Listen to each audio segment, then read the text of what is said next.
ಮತ್ತೊಂದು ಕಡೆ BJP rebel team meeting ಮಾಡ್ತಾ ಇದೆ.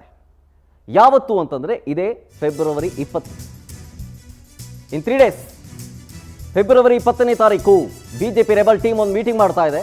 ಎಲ್ಲಿ ಅಂತಂದ್ರೆ ಕುಮಾರ್ ಬಂಗಾರಪ್ಪ ಅವರ ನಿವಾಸದಲ್ಲಿ. ಈ ಮೀಟಿಂಗ್ನಲ್ಲಿ ರಾಜ್ಯಾಧ್ಯಕ್ಷರ ಬದಲಾವಣೆಗೆ ಸಂಬಂಧಪಟ್ಟಂತೆ ಮಾತುಕತೆ ನಡೆಸೋದಕ್ಕೆ. ಹಾಗಾಗಿ ಈ ಯತ್ನಾಳ್ ಅಂಡ್ ಟೀಮ್ನ ಮೀಟಿಂಗ್ ಇದೆಯಲ್ಲ, ತೀವ್ರ ಕುತೂಹಲ ಕೇಳಿಸ್ತಾ ಇದೆ.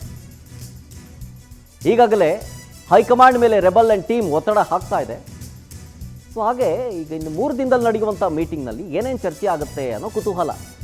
ಫೆಬ್ರವರಿ 20ನೇ ತಾರೀಕು ನಡೆಯುತ್ತಿದ್ದು. ಸೊ ಈ ಸಭೆಯ ಮೇಲೆ ಎಲ್ಲರ ಚಿತ್ತ ನೀಡ್ತಾ ಇದೆ.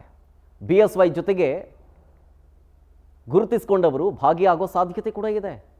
ವಿ ಸೋಮಣ್ಣ ಅವರ ಮನೆಯ ಸಭೆಯಲ್ಲೂ ಕೂಡ ಪಾಲ್ಗೊಂಡಿದ್ರು. ನೋಡಬೇಕು ಈ ಮೀಟಿಂಗ್ನಲ್ಲಿ ಏನಾಗುತ್ತೆ ಅಂತ. ಡೀಟೇಲ್ಸ್ ಕೊಡ್ತಾರೆ ನಮ್ಮ ಪ್ರತಿನಿಧಿ ರಾಘವೇಂದ್ರ ಫೋನ್ ಸಂಪರ್ಕದಲ್ಲಿ. ರಾಘವೇಂದ್ರ, ಫೆಬ್ರವರಿ 20ನೇ ತಾರೀಕು ರೆಬಲ್ ಟೀಮ್ನ ಮೀಟಿಂಗು ಕುತೂಹಲ ಕೇಳಿಸ್ತಾ ಇದೆ. ಏನೇನು ಚರ್ಚೆ ಆಗ್ಬೋದು ಅಂತ, ಮತ್ತೆ ಯಾರ್ಯಾರು ಭಾಗಿಯಾಗ್ತಾರೆ ಅಂತ. ಶರತ್, ಪ್ರಮುಖವಾಗಿ ಏನು ರೆಬೆಲ್ಸ್ ಮತ್ತೆ ವಿಜೇಂದ್ರ ಅವರ ನಡುವೆ ನಡೆದಿರ್ತಕ್ಕಂತಹ ಆಂತರಿಕ ಕಲಹ ಏನಿದೆ ಅದು ಇದೀಗ ಒಂದು ಅಂತಿಮ ಘಟ್ಟಕ್ಕೆ ಬಂದು ತಲುಪಿರ್ತಕ್ಕಂಥದ್ದು. ಇದೇ ತಿಂಗಳಲ್ಲಿ ರಾಜ್ಯಾಧ್ಯಕ್ಷ ಸ್ಥಾನದ ಕುರಿತು ಅಂತಿಮವಾಗಿರ್ತಕ್ಕಂತಹ ತನ್ನ ನಿಲುವನ್ನ ಹೈಕಮಾಂಡ್ ನಾಯಕರು ಪ್ರಕಟ ಮಾಡಲಿದ್ದಾರೆ. ಈ ನಿಟ್ಟಿನಲ್ಲಿ ಕೆಲವೊಂದಿಷ್ಟು ಮಹತ್ವದ ಬೆಳವಣಿಗೆಗಳು ಬಿಜೆಪಿಯಲ್ಲಿ ನಡೀತಾ ಇದೆ. ಹೈಕಮಾಂಡ್ ಮುಂದೆ ಕೆಲವೊಂದಿಷ್ಟು ಏನೋ ಪಾಯಿಂಟ್ಸ್ ಗಳನ್ನ ರೆಬೆಲ್ಸ್ ಟೀಮ್ ಇಟ್ಟಿದೆ. ಅಲ್ಲಿ ಪ್ರಮುಖವಾಗಿ ವಿ ಸೋಮಣ್ಣನವರಿಗೆ ರಾಜ್ಯಾಧ್ಯಕ್ಷ ಸ್ಥಾನವನ್ನ ಕೊಡಿ, ಅದೇ ರೀತಿ ವಿಜಯೇಂದ್ರ ಅವರನ್ನ ಅಲ್ಲಿ ಬದಲಾವಣೆ ಮಾಡಿದ್ದಾದ್ರೆ ಯಡಿಯೂರಪ್ಪನವರನ್ನು ಸಹ ಸಮಾಧಾನ ಮಾಡಬೇಕಂದ್ರೆ BY ರಾಘವೇಂದ್ರ ಅವ್ರಿಗೂ ಸಹ ಕೇಂದ್ರದಲ್ಲಿ ಸಚಿವ ಸಂಪುಟದಲ್ಲಿ ಸ್ಥಾನಮಾನವನ್ನ ಕೊಡಿ. ಆಗ ಎರಡು ಕಡೆನೂ ಸಹ ಒಂದು ತೂಕ ಸರಿ ಹೋಗುತ್ತೆ ಅನ್ನೋ ನಿಟ್ಟಿನಲ್ಲಿ ಕೆಲವೊಂದಿಷ್ಟು ಬೇಡಿಕೆಗಳನ್ನ ಈ ರೆಬೆಲ್ಸ್ ಟೀಮ್ ಇಟ್ಟಿದೆ ಅಂತ ಹೇಳಲಾಗೈತೆ.